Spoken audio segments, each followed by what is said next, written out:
All right, let's dive right into this explainer and completely transform your chess game from passive to aggressive by building a highly structured tactical playbook. I mean, if you've ever felt like you're just constantly reacting to your opponent's moves instead of dictating the pace of the game, you are absolutely in the right place. Today, we're pulling directly from some fantastic analysis on the core mechanics of attacking chess, and we're going to break down exactly how you can turn the board into your own personal playground. It's time to stop getting smashed and start smashing your opponents.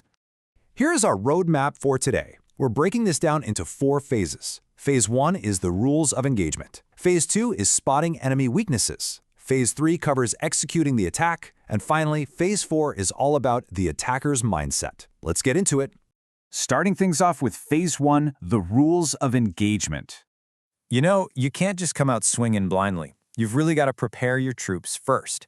So the ultimate question to ask yourself before you go sacrificing pieces is the board actually set for a brawl? It is super tempting to just charge in when you're feeling spicy, right? Maybe taking a pawn to drag the enemy king out into the open. But what happens next? If you don't have enough troops developed to back up that initial strike, your opponent is just going to block your attacks, consolidate their position, and you'll have given up material for absolutely nothing. To answer that, you need a strict checklist. If you don't have a solid lead in development, or if you don't control the center of the board, honestly, just let that pawn die. Do not attack, or you are literally going to shoot yourself in the foot. Ideally, you want all 3 of these advantages, development, center control, and an exposed enemy king, before you push your chips in.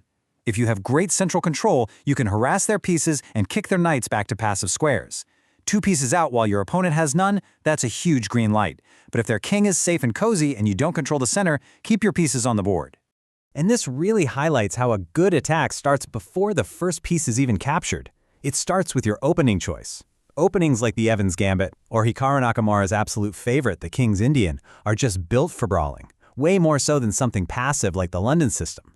If you want to be an attacking player, you have to pick openings that actually create that kind of tactical chaos. While the London system is incredibly solid, it just doesn't naturally lead to the fireworks you need to practice your offensive skills. You've got to embrace the aggressive gambits. Also, keep this in mind. If you've got a piece just chilling in the back row, you're doing it wrong. You have to bring everybody to the party.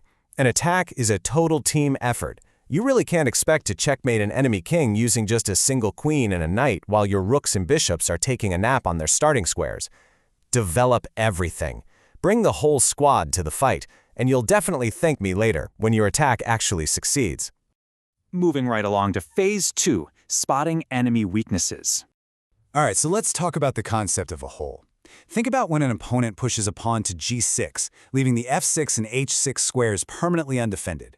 Because pawns can't move backwards, obviously, those squares can literally never be guarded by a pawn of that color again. Being able to spot these self-inflicted wounds instantly is an absolute must for a great attacking player. And here is why that matters. If you can blockade that pushed pawn by dropping a protected knight or maybe a queen right into that newly created hole, oh man, your opponent's position becomes incredibly cramped. They are practically toast. That piece acts like a bone stuck in their throat, totally restricting their mobility, disrupting their coordination, and honestly, it often serves as the perfect launching pad for a mating net. Similarly, you need to look out for what's called a weak color complex. Let's say most of their pawns are stuck on white squares, and their dark square bishop is gone. That entire dark diagonal near their king is incredibly weak and totally ripe for a devastating strike. Because their pawns are tied up defending the white squares and their main dark square defender has been traded off, they have a massive structural flaw. If you slide your queen and remaining bishops onto those undefended dark squares, a checkmate becomes pretty much unstoppable. You also have to constantly assess their king's safety. Now you have 2 main options here. Force their king to move early so it gets trapped in the center. Or, if you both castle on opposite sides, it turns into an absolute foot race to shove pawns down each other's throats. If your opponent delays castling, hit them in the center, rip it open, and deliver an early check so they lose their castling rights entirely. On the flip side, if you castle queenside and they castle kingside, the center usually locks up. At that point, it's a pure sprint. The rule of thumb is, whoever forcefully opens a file near the enemy king first is going to take the win. Which brings us to Phase 3, executing the attack. So we found the target. Now let's talk execution. And the name of the game here is momentum. You have to shove moves down your opponent's throat with constant checks and threats, developing your pieces without losing a single tempo. You literally cannot give them a free turn to breathe. For example, if you can bring a rook into the game while simultaneously attacking their queen, you basically get a free move. Then you follow it up with a knight jump that creates a nasty discovery check.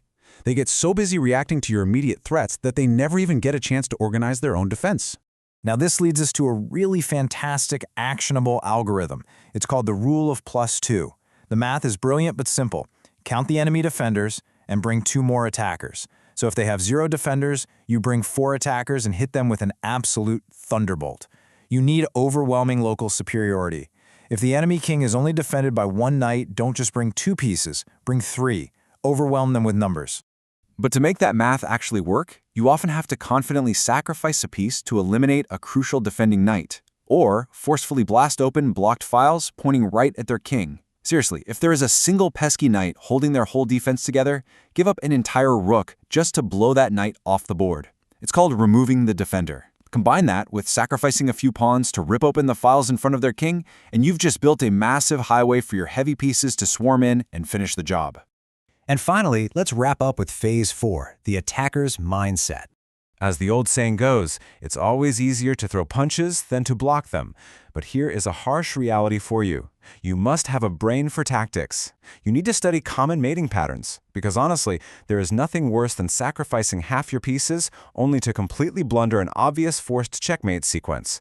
You might calculate a brilliant sequence, sack your queen, set up a beautiful position, but if you lack the tactical pattern recognition to deliver that final blow, all that aggressive energy is completely wasted. Master the art of the mate first, and then master the art of the attack. That being said, keep in mind that the attack doesn't always have to end in checkmate. Sometimes, winning material is totally enough.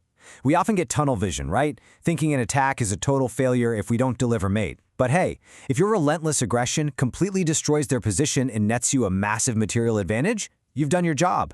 Maybe you sacrifice a queen just to win back a rook, a bishop, and 2 pawns.